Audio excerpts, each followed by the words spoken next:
Rock International by Matthew Gebaide, Paul Meyer, and Robert Andrus. Today, Hard Rock International, with Hard Rock Cafe at its core, is an entertainment and leisure company that continues to successfully expand the Hard Rock brand through a myriad of music-related ventures, breathtaking properties, collectible fashions, and a rock and roll attitude. Hard Rock is a hospitality industry company with over 175 venues in more than 53 countries around the world, including 139 cafes, 16 hotels and casinos, and 7,200 employees. Hard Rock has become a truly global phenomenon. In order to measure Hard Rock's effectiveness, the company's three major competitors should be given consideration. With annual revenue estimated at $158,500,000, they are a valued company in the casual restaurants industry. Hard Rock's three major competitors include Landry's, Planet Hollywood, and Johnny Rockets, with Landry's generating the most revenue at $1,123,797,000, followed by Planet Hollywood and Johnny Rockets. Hard Rock Cafe has 139 company-owned and franchise locations in about 50 countries. Landry's Inc. leads the number of locations with 275 throughout the U.S. Planet Hollywood International operates and franchises a chain of about 15 showbiz-themed restaurants with annual revenue around $153,400,000. The Johnny Rockets Group Inc. has 250 restaurants in some 30 states, and two-thirds of the locations are operated by franchises. Estimated revenue is about $91 million. Here you can see that Landry's Inc. again leads in the number of employees with 26,000 employees and has a low risk of failure. Hard Rock again comes in second with 7,200 employees and also has a low risk of failure. Planet Hollywood has 5,652 employees on their payroll with a high risk of failure. The Johnny Rockets Group Inc. has 2,376 employees with a low risk of failure. Of the four companies compared, Landry's is clearly the most successful company based on financials taking into account revenue, risk of failure, size of company, etc., with Hard Rock coming in at second place overall, indicating it is a stronger player in the industry and thus an effective organization. Hard Rock has a very lucrative annual bonus plan which is totally financially driven. They also have service rewards which include annual service pins, a Rolex for 10 years of employment, upgrade of the Rolex at 20 years of employment, and a trip at 25 years. This applies for all levels of the organization from CEO to dishwasher. This applies to the content theories of motivation we learned in class, revolving around the notion that motivation is influenced by an employee's needs. In conjunction with Maslow's need hierarchy theory, the symbolic gestures, for example service pins and Rolex, fit within the esteem category by having a visible statement of which others can recognize, thereby eliciting feelings of prestige, self-confidence, and strength.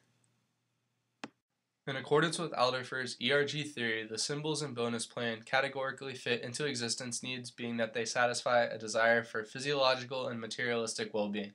When applied to the process theories of motivation we learned in class, the service awards fits into equity theory. Every employee will receive a particular output, in this case annual service pins, Rolexes, and a paid trip, given a particular input time. Although a particular employee may feel negative or positive in equity about the rewards they receive, these feelings are a relative measure to the other employees. With the organization, they solicit interest from top performers within the organization. If chosen, they travel to a location and are there for 4 weeks training new staff members while getting to experience other parts of the world. At each of the cafes, they have an ambassador program which is made up of hourly employees who do charitable work within the local community.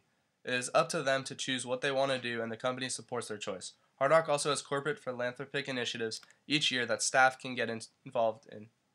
There's a competition, and the winner gets to accompany the CEO on a trip to villages around the world to see how the proceeds are helping.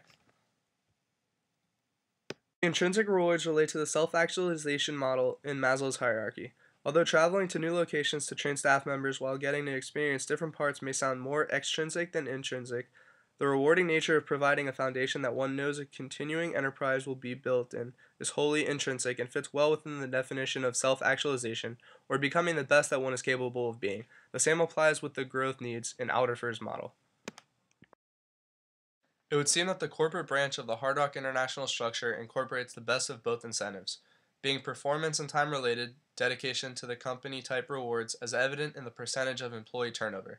Although the nature of the work and implications associated with each employee's efforts at the corporate level has a greater reach, there can still be room for improvement on the cafe side of operations by modeling some of the same incentives that the corporate offices employ. By structuring incentives to correlate more with performance-based metrics, or by offering more valuable rewards, or by offering incentives in a shorter time-based structure, for example monthly or quarterly rather than yearly, Hard Rock International may be able to improve employee turnover and overall service quality, relating to higher profits and greater customer satisfaction on the cafe operations side. The effectiveness of Hard Rock International's reward system can be evaluated as a measure of the correlation between the perceived value of incentives and employee turnover figures listed. As one would expect at the corporate level, employee turnover is low when compared to cafe management and hourly cafe employee turnover, because these employees enjoy a lucrative annual bonus plan, which was described in an interview as financially driven or based upon company-wide performance. Although every employee enjoys the perks of a new Rolex at 10 years of service, dedication, or vacation at 25 years, the bonus plans are independently structured among the various franchisees, which may account for the higher employee turnover among cafe management and hourly employees. Hard Rock developed their culture initially through the founders of the company. They wanted it to be a place that all walks of life could come in and have a great meal and enjoy themselves through listening to music. This set the tone for Hard Rock to become the company it is today. Hard Rock has a culture that is irreverent, meaning people can be themselves without judgment. In addition, their culture is passionate and proud, meaning people who stay with the company are passionate about their role with the organization and strive to be the best, create great guest experiences, and to be cutting edge in their approach to everything. It is also fun. People actually enjoy coming to work. Hard Rock refers to their core values as their operating values.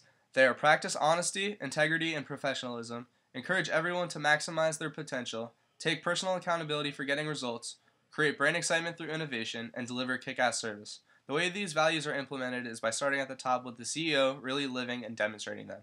It then trickles down throughout the organization. And all that Hard Rock does, we are all striving for the same financial results through all of the other actions, and we hold folks accountable through financial and recognition rewards. What training incentives are used to create and define this culture? We start in our recruitment process. We make sure the individuals we hire are those that love music and have a personality. In our training, we teach providing kick-ass service. We share examples of what that looks like so they have an idea of what we want them to go out and do. General training programs. Managers go through an 11-week manager and training program in one of Hard Rock's certified training stores. For hourly employees, they go through a week-long training exercise with the trainer for their departments. Each cafe identifies a trainer within each department who is responsible for the hourly training. Organizational structure of Hard Rock. The executive team consists of 3 main sections reporting to the CEO. They are concept creation, market execution, and support. Hard Rock's international structure can be described as a functional structure with a CEO at the top and 9 vice presidents, each controlling a different functional area. 2 to 4 senior directors then report to the vice presidents, with a number of directors reporting to the senior directors. Depending upon the functional silo, there can be as many as 8 directors working under senior directors, or as little as 1. As can be expected with a functional structure as opposed to a simple structure, Hard Rock's structure facilitates a great deal of cross-functional cooperation and sharing of knowledge at the corporate level. Communication, which can sometimes be hindered by the multiple silos of a functional structure, was rated an 8 out of 10 by our interviewee. This is due to the fact that the company maintains somewhat of an informal, cooperative atmosphere at the corporate level, and meetings among the CEO and vice presidents occur monthly. Furthermore, the structure facilitates very little ambiguity in the employee's promotional structure. One knows what position it is to be filled when it comes time for a promotion. Again, due to the continued growth of the Hard Rock brand and the low employee turnover figures we have obtained, it is hard to argue against the effectiveness of this structure, at least at the corporate level. It should be noted, however, that as Hard Rock International continues to grow and diversify their business holdings, we should expect to see the structure change little by little, presumably into a multi-divisional structure depending on the degree of diversification. Our final slide is of an organizational chart which provides a visual representation of the corporate organizational structure. This concludes our presentation.